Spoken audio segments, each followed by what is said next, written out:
જય શ્રી કૃષ્ણ મિત્રો, આજે આપણે ભગવાન જગન્નાથજીની રથયાત્રા જે દર વર્ષે અષાઢી બીજના રોજ યોજાય છે તેની રસપ્રદ વાતો જાણીએ. તો સૌ પ્રથમ એ વાત કરીએ કે રથયાત્રાની શરૂઆત કેવી રીતે થઈ. રાજા ઇન્દ્રદ્યુમ્ને ભગવાન જગન્નાથ, બલભદ્ર અને સુભદ્રાની મૂર્તિઓનું સ્થાપન કર્યું. ત્યારે આકાશવાણી થઈ કે ભગવાન વર્ષમાં એકવાર પોતાના જન્મ સ્થળે એટલે કે ગુંડીચા મંદિર, જેને તેમના માસીનું ઘર માનવામાં આવે છે, ત્યાં જશે. આ આદેશનું પાલન કરવા માટે રાજાએ અષાઢ માસના શુક્લ પક્ષની બીજની તિથિએ એટલે કે અષાઢી બીજના દિવસે રથયાત્રાની શરૂઆત કરાવી. તેમજ પરંપરા અનુસાર વસંત પંચમીના દિવસે લીમડાના અખંડ લાકડાની પસંદગી કરવામાં આવે છે. આ લાકડું શુભ મુહૂર્તમાં વિધિ વિધાન સાથે કાપવામાં આવે છે, જેને અનંગ યાત્રા કહેવાય છે. અક્ષય તૃતીયાના દિવસે રથનું નિર્માણ કાર્ય શરૂ થાય છે. રથ તૈયાર થઈ ગયા પછી પુરીના ગજપતિ રાજા એટલે કે હાલમાં રાજવંશના વારસદાર હોય તે ભગવાન જગન્નાથ, બલભદ્ર અને સુભદ્રાના રથને સોનાની સાવરણીથી સાફ કરે છે, જે નમ્રતા અને ભક્તિનું પ્રતીક છે.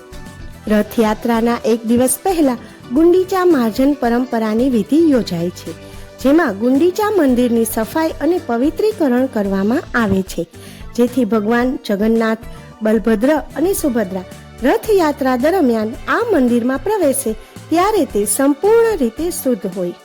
બલરામજીના લાલ રથને તાલધ્વજ, બહેન સુભદ્રાના કાળા વાદળી રથને દર્પદલન કે પદ્મરથ અને જગન્નાથના લાલ પીળા રથને નંદીઘોષ કે ગરુધ્વજ કહે છે.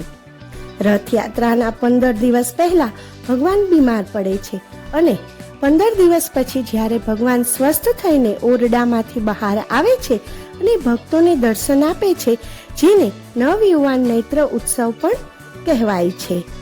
આ ઉત્સવ પૂર્ણ થયા બાદ બીજા દિવસે રથયાત્રા શરૂ થાય છે, જેમાં ભગવાન જગન્નાથ, બલભદ્ર અને સુભદ્રા રથમાં ગુંડીચા મંદિર તરફ પ્રયાણ કરે છે. ગુંડીચા મંદિરને ભગવાન જગન્નાથના માસીનું ઘર માનવામાં આવે છે. અષાઢ મહિનાની 10મીએ બધા રથ ફરીથી મુખ્ય મંદિર તરફ પ્રયાણ કરે છે. રથ પરત ફરવાની આ યાત્રા વિધિને બહુડા યાત્રા કહેવામાં આવે છે. એકાદશીએ દેવી દેવતાઓ માટે બંધ મંદિરના દરવાજા ખોલવામાં આવતા હોવાથી એક દિવસ પછી સ્નાન, વૈદિક મંત્ર જાપ વચ્ચે દેવતાઓની પુનઃ સ્થાપના ત્યાં કરાય છે. તો આ છે આપણી અષાઢી બીજની ભગવાન જગન્નાથની રસપ્રદ વાતો. જય શ્રી કૃષ્ણ, જય દ્વારકાધીશ, જય જગન્નાથ.